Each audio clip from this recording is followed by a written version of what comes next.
prendre place. Gloire à Dieu. Merci. Que Dieu soit loué. Lui qui nous permet encore une fois de nous rassembler autour de sa parole pour qu'il nous fasse du bien. Et sur la terre ici, on dit que l'excès de bien ne nuit pas. Donc, comme une bonne maman, Dieu continue toujours, il ajoute, il fait, il ajoute pour ses enfants. Et ce soir encore, nous sommes certains que on aura la bonne part. On aura la bonne part. Et dans notre vie de tous les jours, selon les familles, il y a dans les familles un certain langage. Et souvent, les gens de la maison, par exemple, lorsque la maman, elle veut laisser des instructions à l'enfant, et que dans cette maison-là, mais d'autres personnes peuvent être de passage par là et tout, des visiteurs et tout. Et généralement, la maman va s'arranger à laisser le message dans un langage que il n'y a que quelqu'un de la maison qui peut comprendre ce langage. Et un père aussi, il fait la même chose. Il laisse quelque chose à l'enfant. Bon, comme il sait que beaucoup de gens peuvent passer par là et tout, il va laisser un petit mot, mais la manière dont il va écrire ça, il n'y a que l'enfant qui peut comprendre ce que papa a dit ou ce que maman a bien voulu lui passer comme message. Maintenant, c'est une bonne chose d'avoir un message de la maman, d'avoir des instructions positives au travail de son chef et tout, c'est une très bonne chose. Cependant, là où le problème va commencer, c'est lorsque l'enfant n'arrive pas à... Il peut lire, mais s'il ne comprend pas ce que maman a écrit là.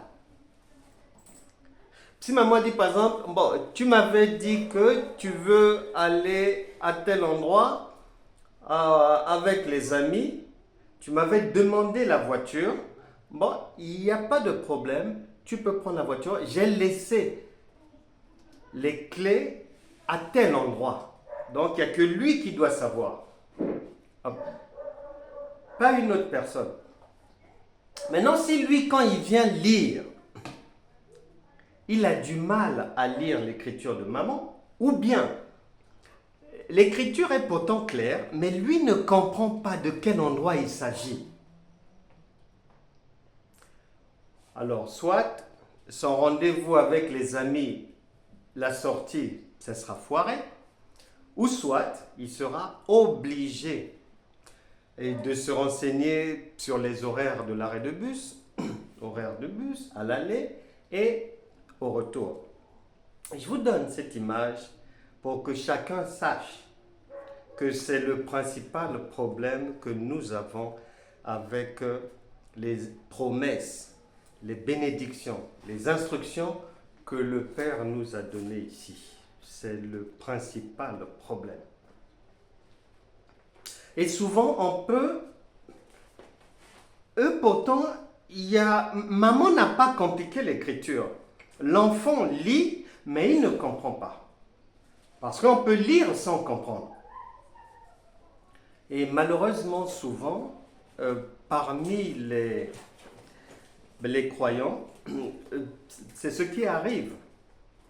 Et alors que ce n'est pas ce que Dieu a prévu. Il a prévu le meilleur pour ses enfants. Et nous pouvons le lire, par exemple, dans l'évangile de Matthieu, chapitre 11, verset 11. Je vous le dis, en vérité, parmi ceux qui sont nés de femmes, il n'en a point paru de plus grand que Jean-Baptiste. Point. Cependant, le plus petit dans le royaume des cieux est plus grand que Jean-Baptiste. Le Seigneur nous dit, il y a de grands hommes sur cette terre. Maintenant, de tous ceux qui ont été agréables à Dieu, à qui Dieu a fait confiance pour aider les autres, c'est Jean-Baptiste le plus grand de tout ce monde-là. C'est-à-dire que les Moïse, les David, les Daniel, les Salomon, la sœur Esther, la prophétesse sœur Déborah, tout ce monde-là, Dieu dit, il n'y en a pas parmi ces gens-là qui arrivent à la cheville de Jean-Baptiste. Mais il ne s'arrête pas là. Il dit cependant, celui qui recevra le Saint-Esprit et qui sera réellement né de nouveau, une nouvelle créature, celui-là est plus grand que Jean-Baptiste. Un héritage merveilleux. C'est un mot, une lettre, une instruction que le Père nous a donnée. Écoute mon fils, écoute ma fille, tout ce que tu vois dehors là, qu'il ne t'intimide pas. Ne sois pas intimidé par ce qu'ils ont fait, par ce que tu vois, par leurs histoires.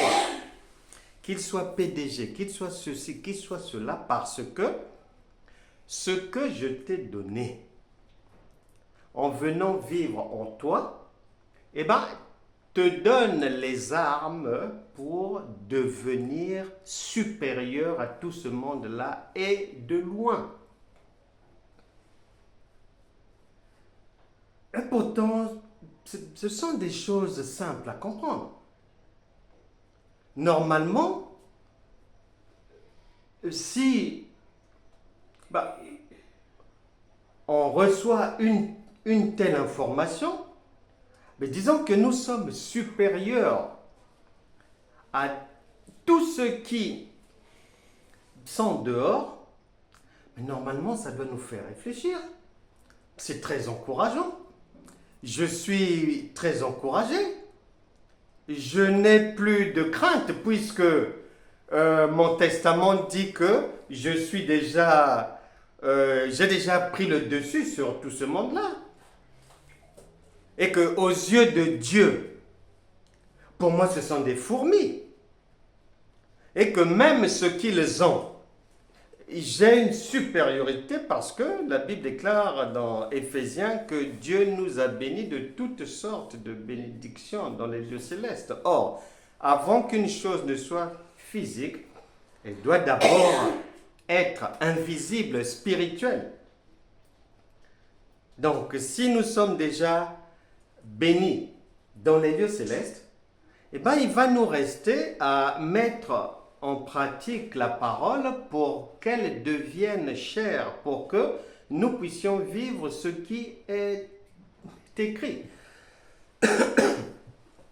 L'amour de Dieu ne s'arrête pas là. Si jamais j'ai un doute, si jamais j'ai des hésitations pour le croire, eh bien, il me dit, écoute, il y a des choses qui sont écrites là qui vont t'aider. Va les lire un peu. Et que l'on essaie de fouiller ces choses, on va se rendre compte que dans la parole de Dieu, Dieu a toujours voulu que les fils dépassent les pères. Et dans la vie de tous les jours, les parents travaillent, mettent les enfants à l'école avec pour objectif que les enfants aillent plus loin que là où ils se sont arrêtés. Et en ce qui concerne le progrès, obligatoirement, ça suit la même dynamique. Ceux qui viennent après doivent toujours être supérieurs en intelligence, en sagesse, en bravoure, en foi, en révélation, en invention, en progrès à ceux qui les ont précédés. Les hommes qui ont vécu en 1830,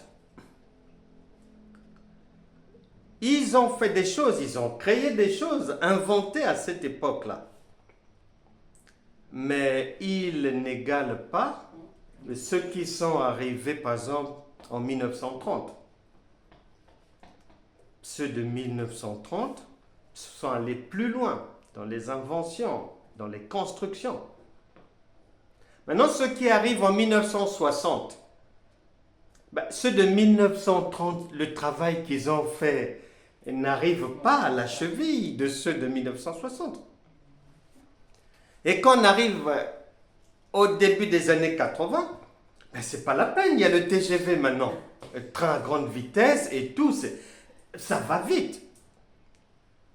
Et donc, c'est ce que Dieu a toujours voulu, et c'est de cette manière-là que nous fonctionnons dans les sociétés, que ceux qui viennent après doivent obligatoirement dépasser, faire plus, être supérieurs à ceux d'avant. Maintenant, si je ne comprends pas ou si je ne pense pas à ça lorsque je me promène dans les rues, si je ne fais pas attention à comment l'État fonctionne, Dieu dit c'est pas grave. Il va toujours chercher des voies et moyens pour que tu puisses comprendre. C'est pour ça que, pour nous permettre de comprendre facilement, quand tu médites les Écritures, tu vas venir te rendre compte, en Genèse chapitre 48, tu liras à la maison, versets 15 à 22, Jacob a inversé. Il a béni les fils de Jacob, Éphraïm et Manassé, mais il a voulu que cette bénédiction, celle qui va au plus petit, soit plus grande que celle de l'aîné. Voilà. Et ça ne s'arrête pas là. Parce que ce même Jacob, lui-même, dans sa génération, en Genèse chapitre 27, il avait un grand frère Ésaü, mais Dieu a utilisé sa mère, Rebecca, pour que la bénédiction de Jacob soit qu'il ait la grandeur par rapport à son grand frère Ésaü. Donc, Dieu nous explique ces choses-là pour qu'on puisse plus facilement comprendre. Et il n'a pas changé. Il n'a pas changé. Et lorsque que l'on arrive en Ésaïe chapitre 60. Ésaïe chapitre 60, verset 22. Il est dit ceci: puisque Dieu ne change pas, il vient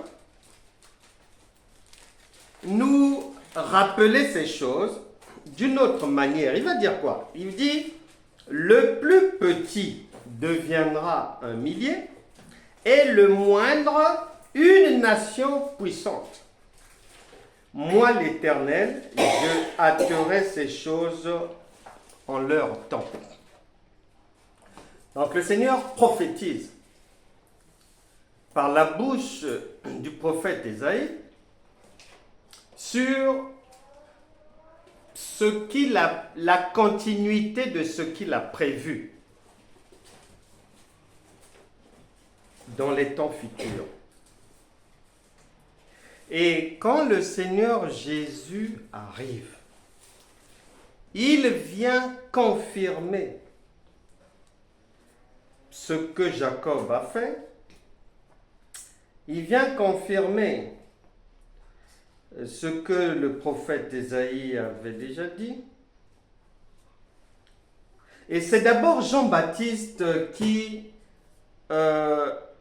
précède le Seigneur Jésus dans cette confirmation. En Jean chapitre 3, verset 30, Jean-Baptiste est là, présent dans le ministère avant le Seigneur Jésus. Mais il va dire aux gens: non, il faut qu'il croisse et que je diminue. Donc on retrouve encore la fidélité de Dieu. Il est le même hier, aujourd'hui et éternellement, que dans sa pensée, le plus petit, celui qu'on a injurié, celui qui était méprisé comme Gédéon, celui qui vient d'une famille négligée, celui qui pense qu'il est tellement fauché qu'il ne peut même pas débuter une affaire, qu'il ne peut même pas lancer son commerce, celui qui est vu par personne, puisque Ésaïe dit que quand le Seigneur viendra,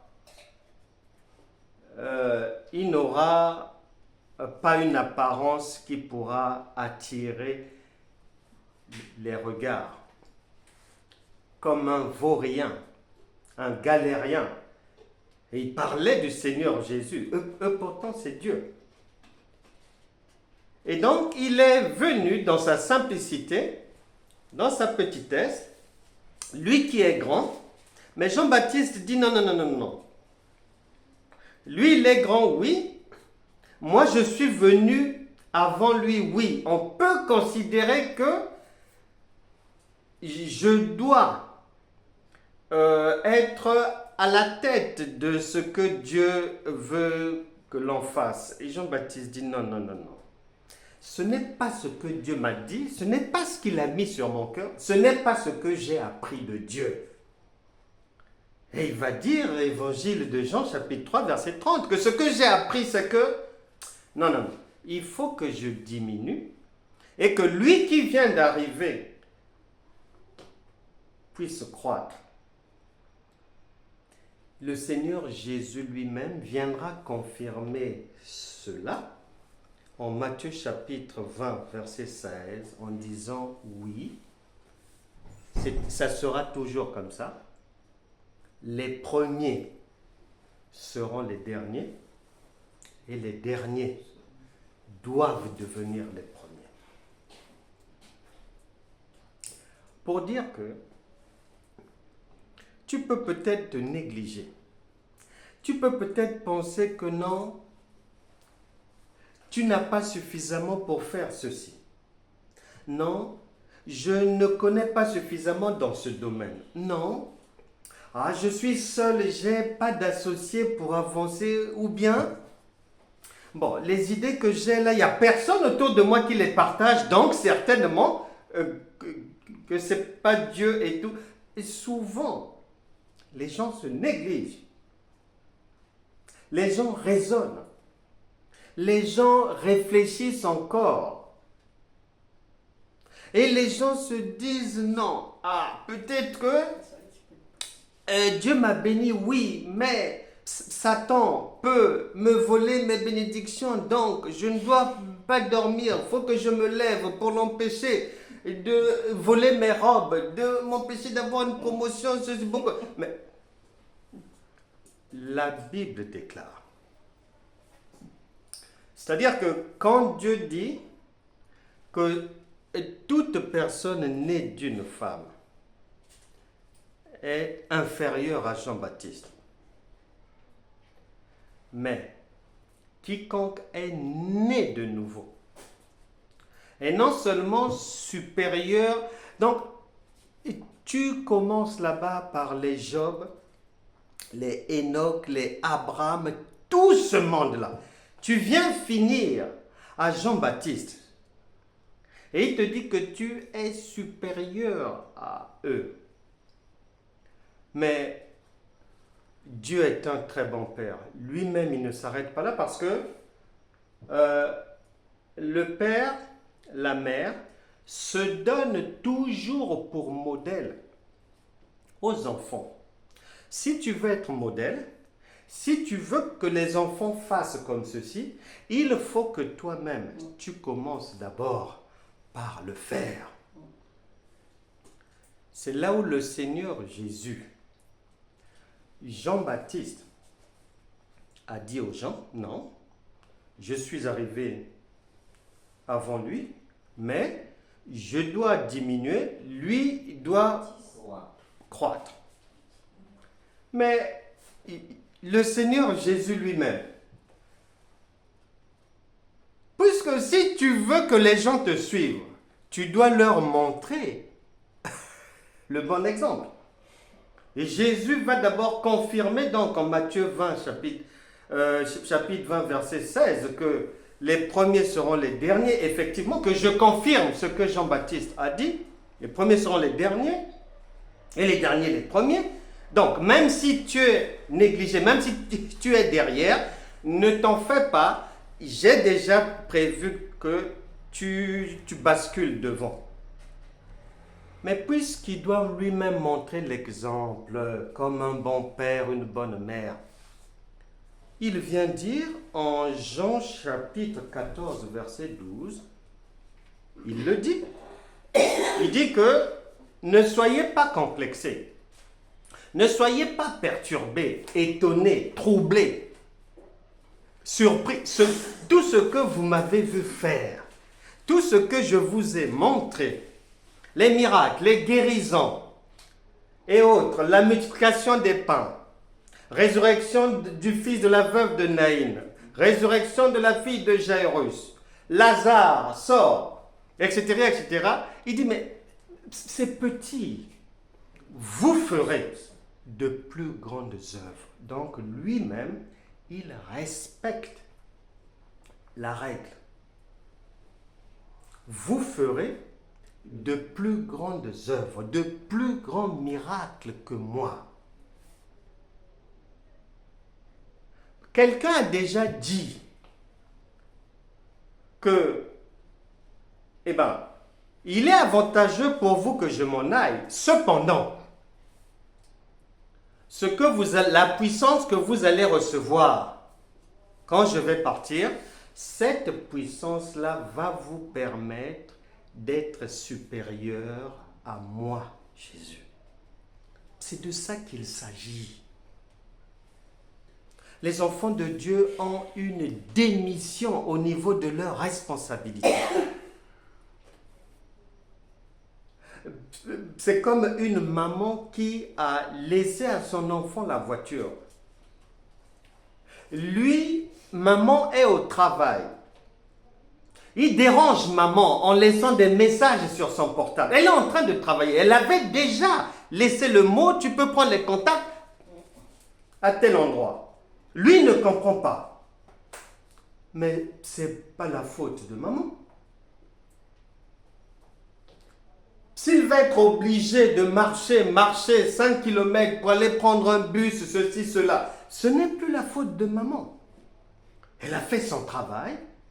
Elle a donné s'il n'arrive pas à lire, ou bien si finalement, il avait dit à maman, j'ai eu mon permis, et il savait qu'il n'a pas le permis en réalité, mais c'est pas la faute de maman. Et c'est comme ça que beaucoup de vies triment, rasent les murs, demandent des choses qui leur appartiennent déjà. Quelqu'un a déjà dit, par rapport à vous, ne me voyez pas comme ça, ne soyez pas complexés par les œuvres que j'ai eu à faire. Vous, lorsque vous recevrez cette puissance-là, le Saint-Esprit survenant sur vous, vous serez mes témoins. Un témoin. Mais attention, chaque mot a un sens. Il faut aller fouiller dans le dictionnaire, témoin c'est quoi? Mais ou bien suivre les documentaires judiciaires. Un témoin d'abord, c'est quelqu'un qui vient, il vient nous informer, nous indiquer, nous rapporter ce qui s'est passé. Il nous explique. Mais il ne s'arrête pas là. Il va imiter comment ça s'est passé. Il va imiter. Il était là, c'est un témoin, il était sur les lieux. Notre espoir, c'est seulement sur lui. Si on le perd, ben c'est fichu. L'enquête est dans l'eau. Donc, quand il dit que vous serez mes témoins, c'est-à-dire que le cachet pour savoir si j'ai pu faire ceci ou si je suis venu et que par amour, je vous ai aimé, je vous ai donné un héritage, ceci, cela. Mais pour le savoir, ça sera à travers les témoins. Lorsque le témoin, non seulement, comme Jésus a dit, vous allez faire non seulement les mêmes choses, mais des choses encore plus grandes. Et il faut bien voir l'importance d'un témoin. C'est-à-dire qu'il n'y a pas une autre personne qui avait vu. Si on le perd, c'est fini. Donc, on va en prendre soin. Parce que la vérité, c'est lui qui l'a. La lumière, c'est lui qui l'a. Il n'y a pas une autre personne. Ça devient une personne d'une importance capitale. Et c'est ce que le Seigneur a prévu, que nous puissions être au-dessus de lui.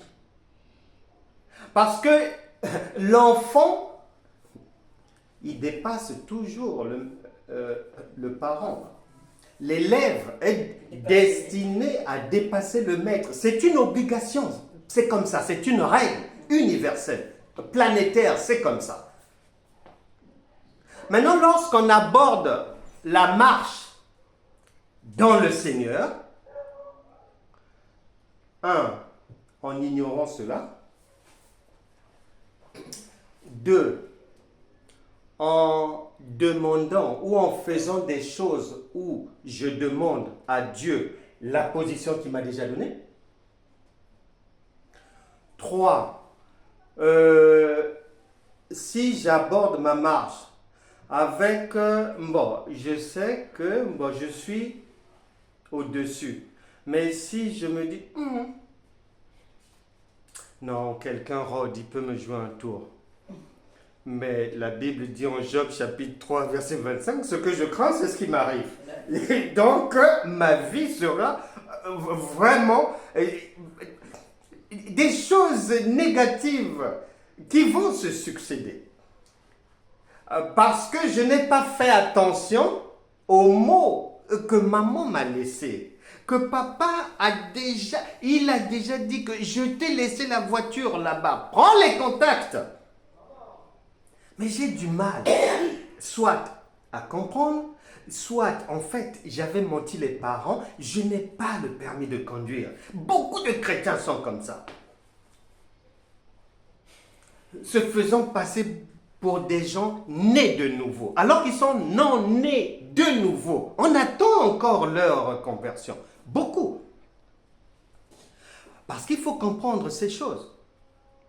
Celui qui est né de nouveau, il saura faire la distinction entre Jean chapitre 1 verset 17, la loi est venue par Moïse et la grâce et la vérité par Jésus. Il saura faire la différence. La loi, c'est l'époque où on devait souffrir. Dans les prières, dans les jeûnes, dans les supplications, dans les pleurer, dans les parler en langue 2 mois d'affilée, ceci, cela, toutes ces choses-là. Dans des retraites spirituelles, des veillées spirituelles, dans les dérangements des voisins et tout ça là. D'autres chrétiens sont retrouvés au tribunal pour trouble du voisinage. Et les voisins se demandent, mais ça c'est quel Dieu qui demande à ses enfants de nous empêcher de dormir? Mais bien sûr. Et le né de nouveau donc vient comprendre que dans la grâce et la vérité apportée par le Seigneur Jésus-Christ, c'est une nouvelle saison, une nouvelle alliance, une nouvelle période qui va nous permettre de vivre enfin Matthieu chapitre 11, verset 11. C'est-à-dire dans la supériorité, notre supériorité, dans tous les domaines. Dans la grâce et la vérité que Jésus apporte, il est dit ceci, 2 Corinthiens chapitre 5, verset 17, « Si quelqu'un est en Christ, il est une nouvelle créature. Les choses anciennes sont passées, toutes choses sont devenues nouvelles. » C'est-à-dire que même si dans mon sang, dans ma famille, dans les parents, les proches, il y avait telle maladie, de génération en génération, telle déconvenue, telle condamnation, et telle chose négative qu'on trouve peut-être en Exode chapitre 20, versets 5 à 6, une fois que je deviens enfant de Dieu, le Saint-Esprit dit, toutes choses sont devenues nouvelles. Maintenant, si quelqu'un va maintenant faire des choses qui relèvent de la loi, ça ne peut pas marcher. C'est tant pis pour lui. La Bible déclare en Jean chapitre 1, verset 12, « À tous ceux qui l'ont reçu, qui ont reçu la parole de vérité, qui ont reçu la grâce et la vérité. » Cette parole a donné le pouvoir de devenir enfant de Dieu, c'est-à-dire intouchable, au-dessus des situations, marchant sur l'eau, faisant taire les tempêtes de la vie, fermant les gueules des lions. C'est ça un enfant de Dieu. C'est ça un enfant de Dieu. Une nouvelle créature. Il y a des croyants qui passent beaucoup de temps dans des prières pour demander le pardon des péchés de 1975 et de 1982. C'est-à-dire, dans la tête, je ne sais pas. Il demande pardon aujourd'hui. Il arrive à un endroit, ah là-bas c'est quoi? Oh, la repentance. Ah, la repentance de quoi? De tous les péchés avant 1980. Ah, je rentre quand même là-bas. Il rentre là-bas. Blablabla. Il se retrouve 2 à 3 jours après sur une plateforme. Bon, on va vraiment confesser nos péchés et tout pour être pardonné définitivement au nom de Jésus. Que toute personne qui sait que Dieu lui reproche quelque chose fait peut-être en 1945, 1905, peu importe la date, qu'il ouvre la bouche. Seigneur, pardon, pardon. Il est encore là-bas. Donc, inconsciemment, alors que la personne a déjà été pardonnée depuis la première demande de pardon. Ce n'est pas moi qui le dis, c'est la parole elle-même. Ésaïe chapitre 43, verset 25. Les péchés sont effacés. Quand on dit que le né de nouveau est une nouvelle créature, mais pour comprendre ça, il faut chercher où est-ce qu'on trouve les nés de nouveau. Bon, c'est à la maternité. Et on se pose la question, est-ce qu'un bébé, quand il vient au monde, est-ce qu'il vient avec un péché? Sœur Fabiola, il n'a pas de péché. C'est un être humain propre. Propre. Il n'a aucun péché. Maintenant, le Seigneur dit, c'est ce que tu es à partir de la première seconde où tu m'as ouvert la porte de ton cœur et que je suis effectivement rentré. Pas dans l'hypocrisie, mais effectivement rentré. Parce que la Bible déclare, en Jean chapitre 8, verset 36, si donc le Fils vous a franchi, vous serez réellement. Parce qu'on peut être faussement. C'est la Bible qui le dit. On précise bien. Si c'est réellement lui qui est là, eh bien, vous serez réellement libre. Mais libre de quoi? Mais de manger votre héritage, mais d'avoir la vie abondante, d'être en bonne santé, de manifester la gloire de Dieu par une supériorité reconnue. Mais parce que Jean-Baptiste avait reconnu la supériorité de Jésus. Maintenant, pourquoi est-ce que votre supériorité, on ne va pas la reconnaître? Les voisins disent quoi? Les copines disent quoi? Eh oui. Cette supériorité est reconnue. Elle est reconnue. Et c'est en fonction de la prise de conscience que l'on a de ce que veut dire devenir une nouvelle créature. C'est avoir une puissance. Actes des Apôtres, chapitre 1, verset 8. La nouvelle créature, elle n'a pas peur du diable. Elle n'a pas peur des démons. Puisque en Luc, chapitre 10, verset 19, le né de nouveau a reçu tout pouvoir pour prendre le dessus sur l'adversité. Il n'y a pas de problème. Il n'y a pas de problème. Et les gens passent beaucoup de temps en enseignant le diable, en train d'enseigner les démons, les liens, les péchés héréditaires, les malédictions héréditaires, alors que nous sommes dans une nouvelle alliance. Une alliance qui est propre. Nous sommes des gens graciés, on bénéficie de la grâce. Et tous nos péchés ont été effacés. Et cela me fait penser à un pasteur que je connais. Sa conversion avait été très problématique. Il se convertit comme ça. Et ça faisait 6 mois qu'il était converti chrétien. Et un jour, son pasteur, il y avait un pasteur qui était absent lors d'un séminaire qu'ils avaient organisé. Et son pasteur lui a demandé, tu le remplaces, hein, tu te débrouilles, prends la parole, fais un message, que le Saint-Esprit te donne quelque chose, et ça sera à toi de parler. Et il parle sur la conversion, la venue d'une nouvelle personne dans le Seigneur.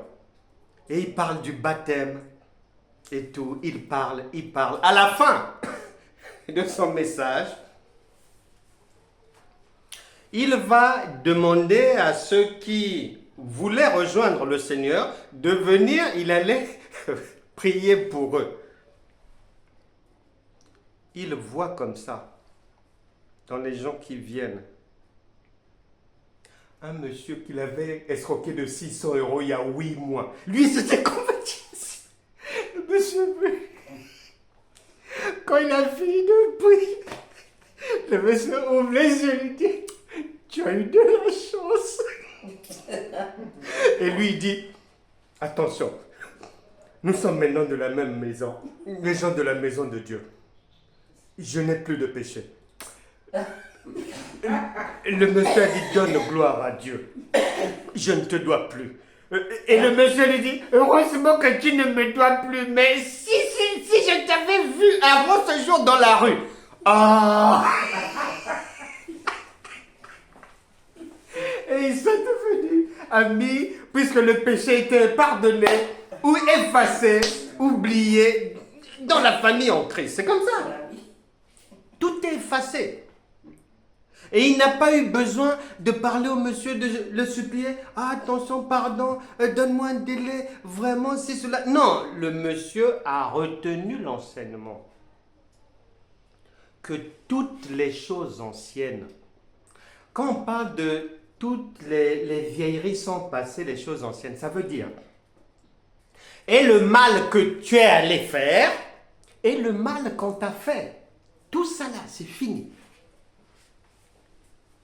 C'est une grâce que l'on reçoit de Dieu, on est propre, on est pardonné.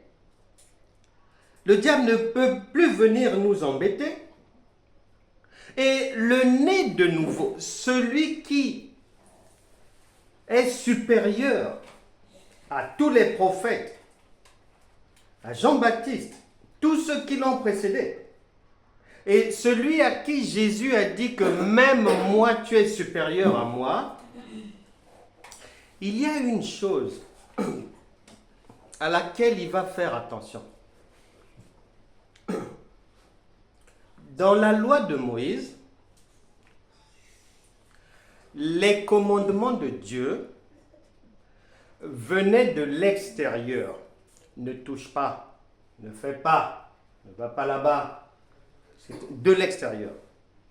Mais lorsque le Seigneur Jésus arrive, il simplifie, il dit que désormais, ma loi est écrite sur vos cœurs. Donc, tu n'as plus besoin que quelqu'un du dehors te dise, ah, attention à ça. Non, non, non. Dans ton cœur, s'il est là, tu sauras ce que tu peux faire et ce que tu ne peux pas faire.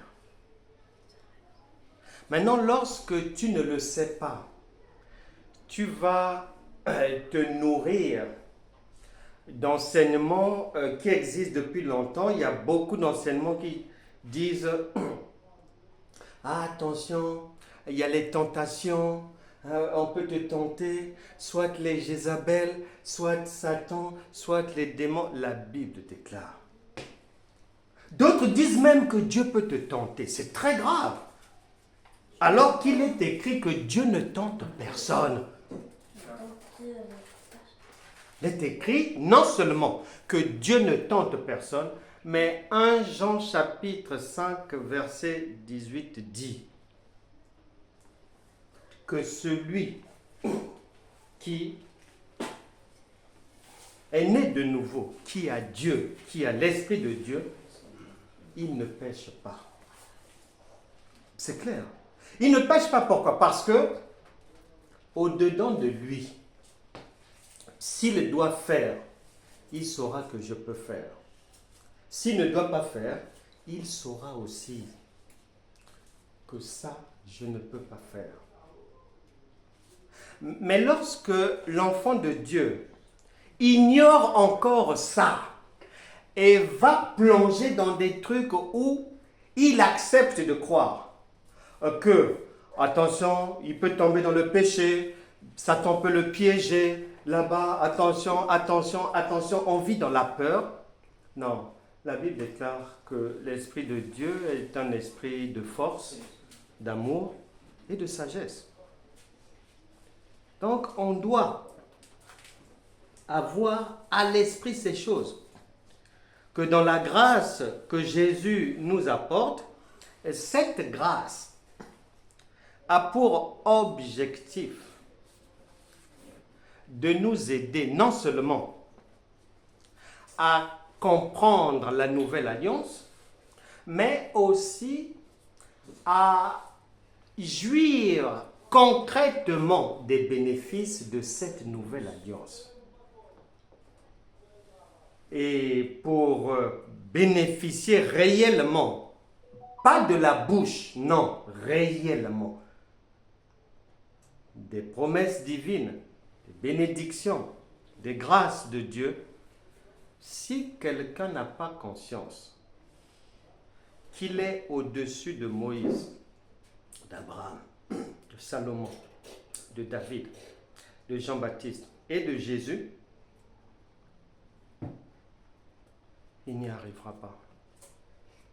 Et cette ignorance fait que la plupart d'entre nous dans la famille dite de Dieu, alors que Jésus nous a déjà propulsés au-dessus de lui, le Père veut qu'on aille plus loin que lui, des millions et des millions de chrétiens passent leur temps en demandant à Dieu, « Ah, je veux avoir la foi d'Abraham. » Oh, mais Jésus t'a déjà dit que Abraham est plus petit que toi. Donc les gens veulent ressembler à des petits. D'autres veulent avoir la sagesse de Salomon. Mais Jésus a déjà même dit qu'ici, il y a plus que Salomon. N'allez pas chercher Salomon. Il y a plus que Salomon. Donc les gens sont comme cet enfant. Maman a déjà donné, mais il passe son temps à aller faire des choses qu'il n'a plus besoin de faire, des choses qui l'enfoncent encore dans des difficultés, dans des problèmes, alors que sa vie est prévue pour être une vie de victoire. Il y a des gens qui demandent en prière à Dieu que Dieu leur donne le courage de David. Mais Jésus a dit que les premiers seront les derniers. Donc David, il était là avant toi, toi tu es arrivé après, mais tu vas te retrouver avant lui. Donc tu ne peux pas aller chercher à ressembler à quelqu'un que Dieu a mis sous tes pieds. Et voilà les erreurs qui font que l'enfant n'arrive pas à profiter de ce que maman lui a déjà donné, de ce que papa a dit, prends, c'est pour toi. Parce qu'on lui a écrit ça, tu prends, ça se trouve à tel endroit et tu profites de la voiture ou de la maison ou du terrain, tu profites, vas-y, tout est déjà écrit. Nous ne devons plus être des oublieux. Nous ne devons plus être des enfants de Dieu qui ont un pied dans la loi de Moïse et un pied dans la grâce et la vérité. Ça ne marchera pas. On risque d'être déchiqueté. Ça ne marchera pas. Il y a un choix à faire. Soit c'est rester dans la loi, soit c'est bénéficier des grâces de la nouvelle alliance. Maintenant, si tu choisis la loi, consciemment ou inconsciemment, sache que Dieu, c'est écrit là-dedans, toute personne qui choisit volontairement ou involontairement de rester dans la loi, Dieu maudit cette personne. Pourquoi? Parce que une maman ne peut pas accepter de travailler et que son enfant vienne mépriser son travail. Non. Non. Un parent, s'il apprend, il a construit sa maison pour les enfants. S'il apprend que l'un des enfants, la maison ne lui plaît pas, il n'aime pas ce genre de maison ou bien quoi, soit il casse, ou soit au lieu que lui-même vive là, non, il met d'autres personnes comme ça, allez-y, Mettez-vous là-bas, c'est des choses qui ne m'intéressent pas ou bien quoi. Dans le cœur de son père, on va le mettre dehors. Dans le cœur de sa mère, on va le chasser. Parce qu'un parent ne travaille pas en vain. S'il constate que l'enfant ne respecte pas le travail issu de son dur labeur, c'est sa sueur qui a travaillé ça. Il a souffert pour ça. Et il se rend compte que l'enfant ne comprend même pas que lui, il a souffert pour lui, ou l'enfant méprise le sacrifice du père. Mais il n'y a pas une autre alternative. Hein. On finit mal. Parce que là, on a des problèmes avec son parent, c'est-à-dire le Créateur. Ce n'est pas avec une autre personne. Et chacun sait que dans nos vies, il est mieux pour toi d'aller avoir des problèmes dehors que d'avoir des problèmes avec ton père ou avec ta mère. Je répète, il est mieux, si tu aimes les problèmes, si tu es chaud bouillant, pardon, va bouillir dehors, la cité là-bas, quelque part là-bas. Ne viens pas le faire dans la maison. Non. Ne viens pas le faire dans la maison. C'est-à-dire, si tu ne veux pas, laisse les autres enfants prendre soin de ce que maman a donné, de ce que papa a donné. Mais bien aimé, l'objectif jusqu'aujourd'hui du Tout-Puissant est que chacun puisse se ressaisir pour rentrer réellement dans les vêtements qu'il a préparés pour chacun. Si je ne sais pas qu'il y a un vêtement que mon père m'avait préparé et que il me suffit de porter ce vêtement-là, c'est bon. Ceux qui veulent me faire du bien, ils vont me reconnaître à la couleur du vêtement et la vie sera plus simple pour moi. Il ne faut pas oublier qu'il y a des éléments de reconnaissance. Le baiser de Judas, un élément de reconnaissance. Donc, il y a des éléments de reconnaissance. Que ça soit spirituellement ou physiquement, il y a des éléments de reconnaissance. Et nous devons tout faire pour prendre nos responsabilités et réellement prendre possession de ce qu'il a déjà préparé pour nous. La Bible déclare en Galates chapitre 2, verset 21, il est dit ceci, et on va prier. Galates chapitre 2, verset 21, il est dit, Galates,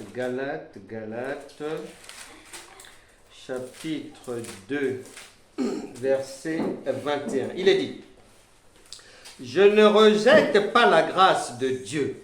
Ah, on peut rejeter la grâce, c'est le Seigneur Jésus.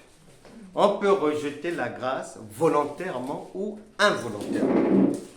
Mais le conseil, Dieu dit, je ne rejette pas la grâce de Dieu, car si la justice s'obtient par la loi, Christ est donc mort en vain. Pour dire que on ne devient pas juste en faisant les choses de la loi, en faisant les prières de Moïse, les jeûnes à répétition, toutes sortes de sacrifices, soit des animaux, soit des viandes sacrifiées aux idoles, de ceci, cela, mais c'est par la foi et non par les œuvres. La foi veut dire, tu reçois gratuitement en fonction de ce que tu as compris. Qu'est-ce que maman a écrit pour toi? Elle a mis les clés où?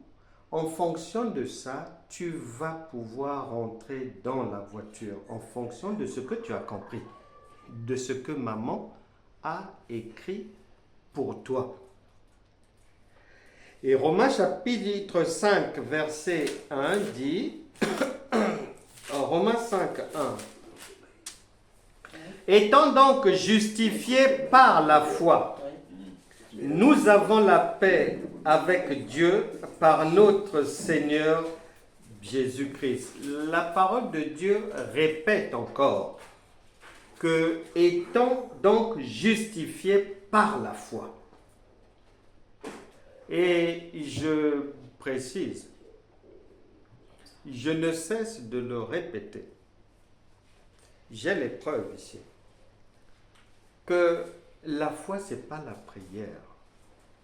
Si c'était la prière, je crois que ce monde, les chrétiens seraient les premiers. Si c'était la prière. Mais ici, on a dit que ce n'est pas la prière. Et la prière relève de Moïse et d'Élie et tout. Enfin, Romains chapitre 3, verset 28, la parole dit ceci. Car nous pensons que l'homme est justifié par la foi, virgule, sans les œuvres de la loi. C'est-à-dire, sans tout ce que Moïse et Élie ont fait faire au peuple, les prières à répétition, les retraites, les jeûnes, si cela, tout cela, à partir du moment où ton corps fait quelque chose, entre en action, Dieu dit non, non, non, non. Non, c'est par la foi et non par les œuvres.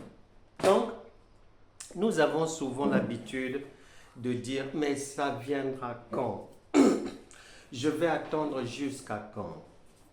Est-ce que Dieu me voit? Que dis-tu de moi, Seigneur? Qu'est-ce qu'il en est? Mais il a déjà fait sa part. Et il vient de nous rappeler ce soir qu'il nous a propulsés. Il nous a mis au-dessus, très haut. Et tout ce qu'il attend, c'est que nous puissions suivre la dynamique prévue par la vie sur la planète Terre, qui se résume à ce que les enfants qui viennent après deviennent toujours plus grands que ceux qui étaient là avant. Ça n'a pas changé. Et être grand dans tous les domaines. Il avait dit que lorsqu'il viendra, il nous enseignera des choses et il nous rappellera aussi des choses. Nous croyons vraiment que ce rappel tombe à point nommé. Parce que souvent, on se pose des questions, mais soit on se les pose mal, ou bien soit les éléments de réponse qu'on a dans la tête ne sont pas les bons éléments. Ce qui est bon, ce qui est vrai, c'est ce qui est mis là. Que vous êtes déjà grand, vous êtes plus grand que les Jephthé, Daniel, Aaron, tout ce monde-là. Mais vous êtes aussi plus grand que Jean-Baptiste. Ça ne s'arrête pas là. La cerise sur le gâteau, c'est le Seigneur lui-même qui dit que vous aussi, vous êtes plus grand que moi, puisque vous arrivez après moi. Donc c'est pour être supérieur à moi, Jésus. Et chacun doit assumer désormais cette supériorité. Elle s'assume dans les pensées, dans la croyance, dans les convictions, dans son esprit et dans son cœur. Je n'ai pas besoin de réfléchir. Est-ce que le Seigneur ne m'a pas menti? Moi, plus grand que lui. Comment? Non, non, non. Il ne me demande pas de ni me poser des questions, ni lui poser des questions. Il a dit, si tu crois, tu verras la gloire de Dieu. Prions le Seigneur. Seigneur, merci pour la grâce de la vie. Saint-Esprit, merci pour ce rappel que le plus petit deviendra grand.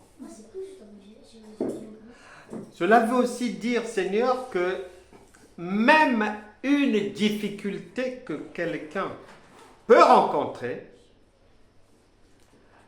il ou elle est au-dessus de cette difficulté.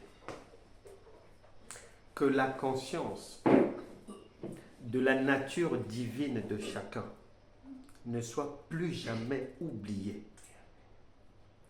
Que la puissance de la résurrection se manifeste réellement, soit à l'œuvre dans les vies de tout un chacun, par la foi, pas par les œuvres.